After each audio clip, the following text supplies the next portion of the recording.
Le solaire photovoltaïque va-t-il s'imposer comme la première source d'énergie verte en France devant l'éolien ou l'hydroélectricité?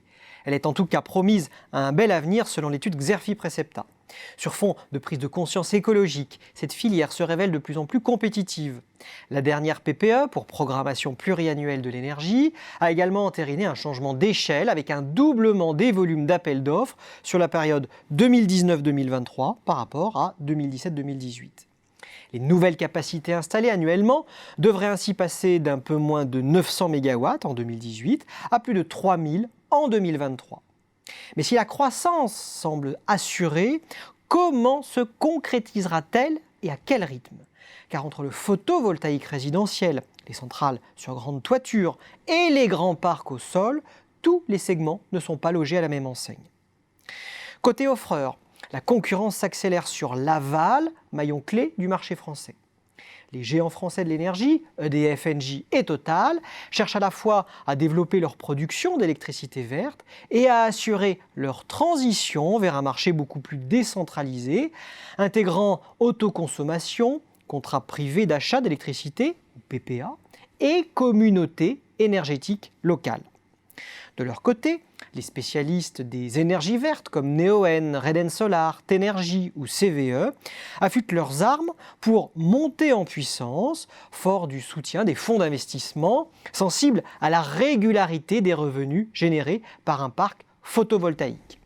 À tel point que le secteur se financiarise à grands pas tout en recouvrant des réalités complexes.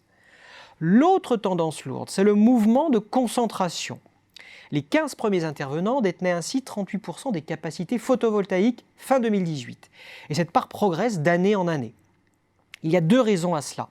Primo, les appels d'offres avantagent les acteurs ayant une certaine taille compte tenu des investissements à consentir. Or, ces appels d'offres se généralisent. Secondo, les fusions-acquisitions deviennent monnaie courante. Engie a conforté sa première place avec le rachat en juin 2018 de Langa Solar, un des indépendants les plus dynamiques du pays. EDF, lui, a finalisé début 2019 l'acquisition de Luxel, numéro 11 dans l'exploitation de centrales solaires en France. L'acquisition rapide de capacités de production et donc de parts de marché n'est pas le seul objectif de croissance externe. Celle-ci permet également de faciliter l'intégration verticale des leaders, par exemple en prenant position dans le développement de projets ou encore en s'immisçant dans le négoce et la distribution d'électricité, maillon de plus en plus stratégique avec l'essor de l'agrégation, des PPA et surtout du très attractif segment de l'autoconsommation. L'internationalisation est également un axe de développement privilégié pour profiter à plein de la croissance du photovoltaïque dans le monde. L'international permet aussi de développer de plus grands projets difficiles à mettre en place en France ou encore d'expérimenter plus facilement des solutions nouvelles comme les centrales avec stockage ou le solaire communautaire.